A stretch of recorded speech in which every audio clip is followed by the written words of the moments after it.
एक विशिष्ट व्यक्तित्व आप मंच पर जिनको देख रहे हैं, नंदलाल जी बाबा जी के नाम से राजस्थान के बाड़मेर नगर जोधपुर संभाग में एक साधारण किंतु हिंदू संस्कृति के पोषक ब्राह्मण परिवार में नंदलाल जी का जन्म हुआ। आप बाल्यकाल से ही मेधावी रहे, कुशाग्र बुद्धि संपन्न है। अपनी प्रारंभिक शिक्षा बाड़मेर में पूर्ण कर अग्रिम शिक्षा के लिए आप जोधपुर विश्वविद्यालय जोधपुर के इंजीनियरिंग कॉलेज से माइनिंग इंजीनियरिंग की स्नातक उपाधि आपने प्राप्त की। महाविद्यालय शिक्षा के इस काल में आपका राष्ट्रीय स्वयंसेवक संघ से परिचय हुआ। संघ की सांस्कृतिक संस्कारों से आपके संघ के प्रति रुचि बढ़ने लगी। शीघ्र ही आपने संघ के तीनों प्रशिक्षण पूर्ण कर लिए। श्रीमान किशन जी भैया जी की प्रेरणा से अपना पूरा जीवन संघ को समर्पित करने का दृढ़ संकल्प लेकर के आपने प्रचारक का जीवन प्रारंभ कर दिया। 56 वर्ष की प्रचार के जीवन में 56 इयर्स आपने प्रचारक का जीवन दिया। आपने जिला विभाग एवं प्रांत प्रचारक के महनीय दायित्वों का कुशलतापूर्वक संबंध किया। आप कई वर्षों तक उदयपुर विभाग के विभाग प्रचारक रहे तथा यहाँ के संघ कार्य कई बार आपने ऊंचाइयां प्रदान की। प्रांत प्रचारक जोधपुर प्रांत के प्रताप बाबा जी कई वर्षों तक राजस्थान प्रदेश के बौद्धिक प्रमुख रहे। एक अभियंता होने के नाते आपने संपूर्ण राजस्थान के सभी क्षेत्रों में अभियंताओं का एक मंच एकत्र कर अभियंता संघ राजस्थान के गठन में महत्वपूर्ण योगदान दिया। नंदलाल जी एक सर्वज्ञ कवि, एक संगीतकार भी हैं। आपने कई गीतों का, जो संघ के गीत हैं, कई गीतों में आपने स्वर प्रदान किया। सप्त स्वरों में कृष्ण पुकारे तथा जोई विधि राखे राम आपके अत्यंत प्रिय एवं सुधापूर्ण गीत हैं। वर्तमान में आप परिवारों में क्षीण हो रहे हिंदू संस्कृति के संस्कारों को पुनः संवर्धन करने के प्रमुख विषय कुटुंब प्रबोधन से संत समाज के राष्ट्रीय भाव को जागरण करने जैसे धार्मिक, राजनीतिक, राष्ट्रीय महत्व के विषयों के लिए राजस्थान एवं राजस्थान के बाहर के प्रदेशों में निरंतर प्रवास कर रहे हैं। ऐसे मुख्य वक्ता आदरणीय नंदलाल जी बाबा जी को बहुत आदर और सम्मान के साथ हम निवेदन कर रहे हैं कि पधारें और सुंदर सिंह जी भंडारी के व्यक्तित्व पर अपना उद्बोधन प्रदान करें।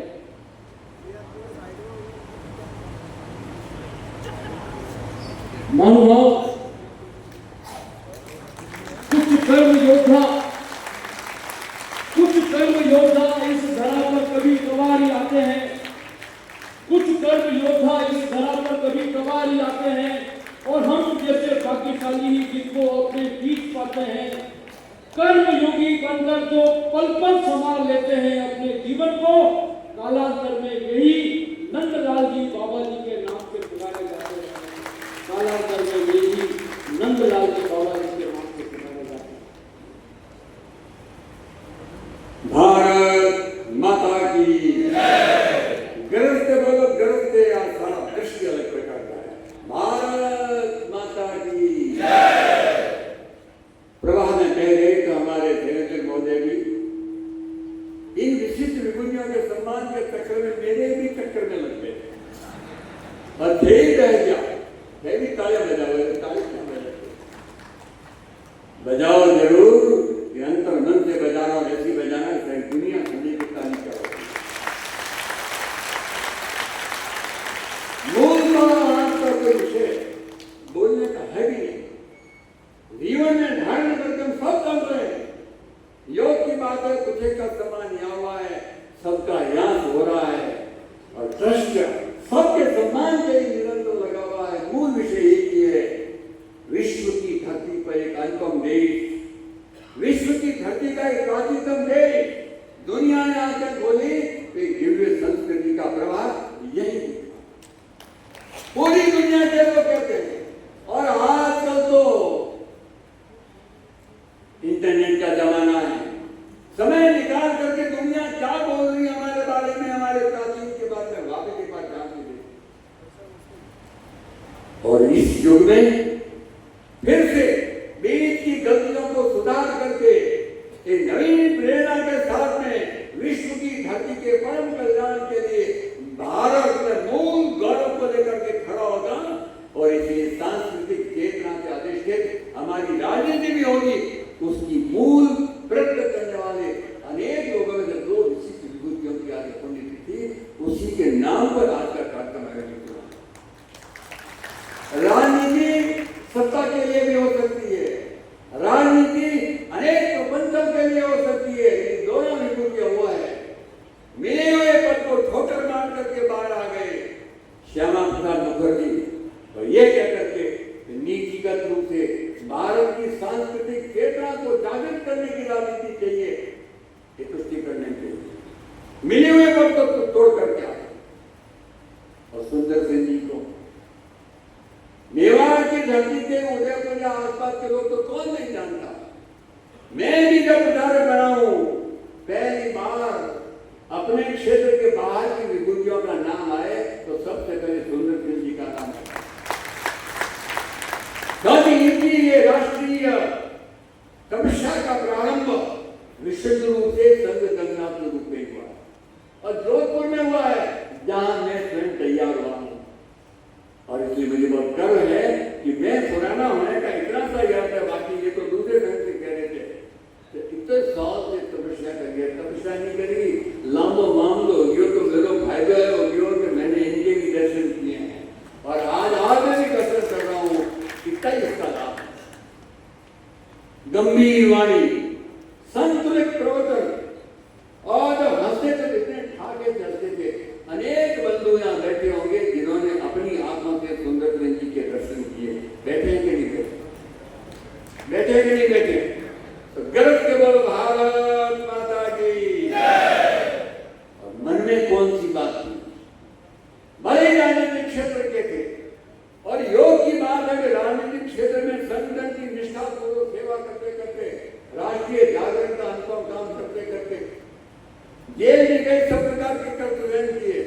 परिस्थिति ऐसी आई कि लाभ का पद भी इनको एक बात उनके सामने आया। इनका मन बड़ा व्यथित हो गया। इन्होंने अधिकारियों को कहा मैं मूल का दरबार छोड़ करके आया हूं, देश के लिए एक विशेष प्रकार की विशुद्ध राजनीति के लिए इस क्षेत्र में आया हूं। वो भी पूजनीय गुरुजी जैसे विभूतियों के निर्देशन के कारण। और फिर मेरे से कोई भी तपस्या कराओ, कैसी भी कठिन तपस्या कराओ, लाभ का फल मुझे मत दीजिए। और उस समय सबको मालूम है, दो समय के अपने परम तपस्वी सरसंघचालक सरकार ने इनको बुला के कहा कि मूलतः राष्ट्रनिष्ठ तपस्वी लोग हैं, विभिन्न कारणों से विभिन्न स्थानों पर रहना पड़ सकता है, उसी मन से रहो और जाओ वहीं पर। राज्यसभा के 2 बार मेंबर बने, लाइन में थे, सेटिंग करके नहीं बने थे, ऊपर के अधिकारियों के आदेश से बने थे और 2 बार राज्यपाल बने। और राज्यपाल के अंदर तो सब प्रकार के आश्रय छात्रा मिल सकते, कोई मना नहीं। और आपके ये परमादरणीय एक विभूति यहाँ भी विराजमान है। पूछ लेना इनको भी, राज्यपाल या किसी पद के व्यक्ति को कौन सी कमी रहती है, लेकिन अपनी विचारधारा के निरंतर विरुद्ध चलने वाले, मैं भी नाम नहीं बोलूंगा, प्रसिद्ध पत्रिका के पत्रकार राज्यपाल के रूप में इनको अंदर से जाके देखा तो हृदय में और उसने इंडिया टुडे में लेख लिखा और हेडिंग क्या था, याद तो ध्यान आ जाएगा तुरंत। राज्य मंदिर में मैंने एक विशिष्ट परम योगी देखा और योगी का नाम है सुंदर सिंह भंडारा। वर्णन लिखा है। मैंने सारी बातें पूछ करके मुझे बहुत दुखद हो गई, तो अंत में कहा क्या बुरा ना माने, एक बात और पूछना चाहता हूँ। उनका पूछो। बोले आप वैसे दृष्टि नहीं हो, आप तो फट्टड़ हो। तो वो तो उसी लाइन से चल रहे हैं, तो घर में कोई अंदर आके रूम में कोई विशेष प्रकार का पर्सनल ये वो भी होता ही नहीं कि कुछ नहीं। तो आपका पर्सनल जो रहने का कमरा है वो मैं पत्रकार के नाते देख सकता हूँ क्या?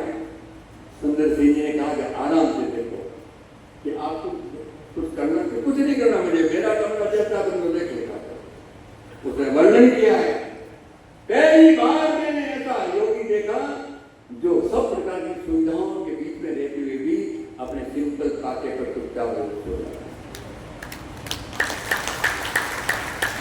मूलतः विषय इतना सही है, विश्व की धरती के लिए अनुपम संस्कृति जो आदिकाल से चली आ रही है, बीच के काल में हमारी राष्ट्रीय बोध की कोई तो भी कर सकता,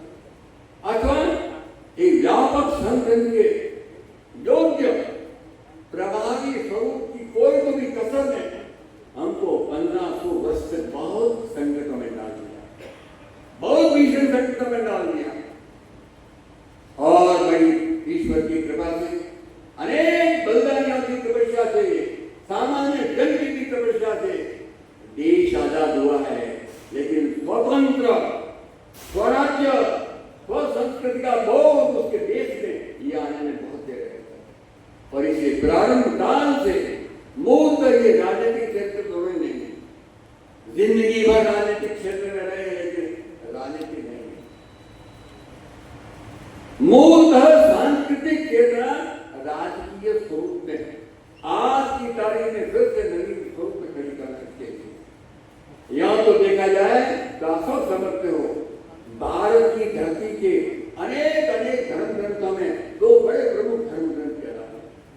एक का नाम है रामायण, सबको मालूम है कि नहीं मालूम, मंजूर है कि नहीं मंजूर। दूसरा का है महाभारत। दोनों धर्म ग्रंथ कहलाते हैं ना। आना बोलने की भारत के दोनों ये विशिष्ट अवतारों के साथ जुड़े हुए धर्म ग्रंथ हैं कि नहीं? जोर से बोलिए। अब मैं तीसरी बात पूछ रहा हूं कि शांति से वापस विचार करके पढ़िए तो सिवाय राजनीति की और क्या है उसमें? राजनीतिक प्रकार के विभिन्न प्रबंधों के मध्य में दोनों ग्रंथों में एक कौरवों की चलती है, एक रावण के कारण से अनेक कारणों से। और राम तो स्वयं अवतार ही वही लेते हैं जहां राज उनको तुरंत आता, एक अवसर आते तुरंत होता गया। मूल तो भारत की ये विशेषता सबसे मूल्यवान विशेषता है। राजनीतिक स्वरूप के द्वारा जन कल्याण हो, इसमें कोई किंतु नहीं है। घर घर में आनंद हो, घर घर में हर एक व्यक्ति को अवसर मिले, उसके लिए योग्य व्यवस्थाओं की आवश्यकता रहती है। और इसी इसको राज्य धर्म कहा है। भारत की धरती पर इसको राज्य धर्म कहा है। उसी प्रकार की व्यवस्था करते चलिए, न चलती तो विश्व की धरती पर आपकी जय जयकार नहीं हो सकती। इन्हीं के थोड़े से और सीनियर या बराबरी के डॉक्टर रघुवीर बहुत चिंतक मंथन वाले व्यक्ति थे। विदेश की धरती पर वे अपने मंथन, चिंतन और रिसर्च के लिए जाते रहते थे। उन्होंने लेख लिखा, वो आज पढ़ सकते हो आप। आजादी के बाद में डॉक्टर रघुवीर विभिन्न देशों में गए हैं। भारत की मूल सांस्कृतिक चेतना के दर्शन वहां होते हैं तो करने के लिए साइबेरिया में गए। साइबेरिया का प्रसंग उन्होंने लिखा है। साइबेरिया में कितना दूर है उत्तर भारत, उत्तर दिशा में। आम वहां का नागरिक दुभाषी को पूछते कि ये कौन आया, तो दुभाषी ने मुझे कहा कि मेरे देश का नागरिक पूछ रहा है कि आप कौन हो। तो मैंने कहा तो मेरा सब और दिया हुआ आपको मालूम है मैं कौन हूँ, बता दो। भारत से आया ही आया, उसके नहीं, मैं दुभाषिया हूँ, मेरी भी अपना धर्म है। आप जो शब्द बोलोगे क्यों के क्यों उनकी भाषा में बोलूंगा। तो कह दो भारत। उन्होंने कहा कि भारत से आया। 2 मिनट बाद साइबेरिया का ग्रामीण व्यक्ति बोलता है कि भारत मतलब राम का देश। ये बहुत गंभीर बात है, ध्यान से सुनिए। भाई बजा तो कष्ट बजा दो। डॉक्टर रवीर कहते हैं कि इतनी खुशी हुई, मुझे लगा कि अरे हम तो राम तत्व को कभी कभी दुर्भाग्य से भूल जाते होंगे, लेकिन साइबेरिया का व्यक्ति कह रहा है भारत मतलब राम का देश। और रुके और थोड़ी देर बाद में उन्होंने वापिस कहा राम का देश भी भारत है, लेकिन भारत मतलब गंगा का देश। ये साइबेरिया का व्यक्ति बोला। तब उन्होंने लिखा है हम कंबोडिया चले जाओ, कंबोडिया वाले तो क्लियर कट लिख के बैठे, अगर कभी भारतीय श्रेष्ठ लोग हमारे यहाँ पर नहीं आते तो आज ही हम नंगे घूमते रहते, हमको हमारा विकास भी नहीं हो सकता। और विश्व का आज की तारीख में सबसे भव्यतम मंदिर कहीं पर वेल मेंटेन तो कंबोडिया में। विश्व का कोई कोना नहीं है जहां आपकी सांस्कृतिक चेतना की कोई विषय नहीं। ये योग्यतम सब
सऊदी अरब के वर्तमान राष्ट्रपति ने अभी एक स्थान पर सऊदी अरब जाने इस्लाम निकला है।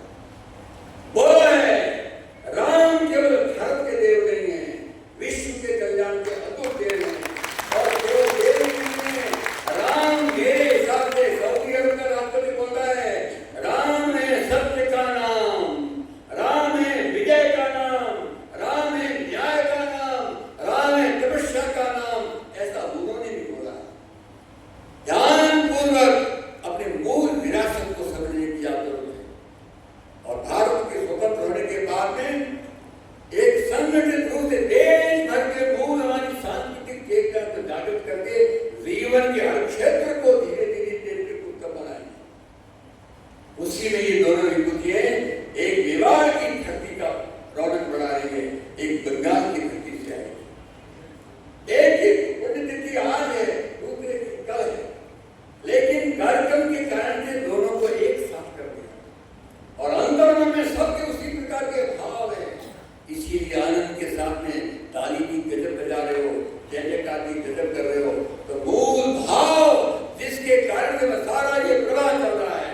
एक एक के वर्णन में जितने प्रकार के बिंदु आ रहे थे वो मूल तक इस दृष्टि से है।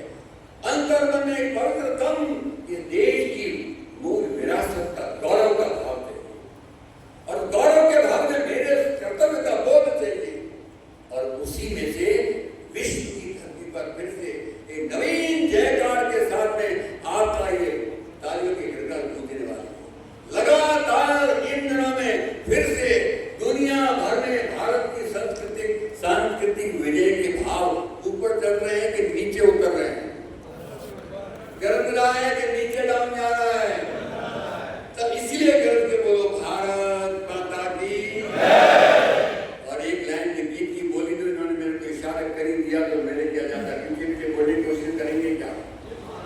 मूल भाव जिसके आधार पर विभिन्न प्रकार की सारी गतिविधियों का मूल बिंदु बनता है।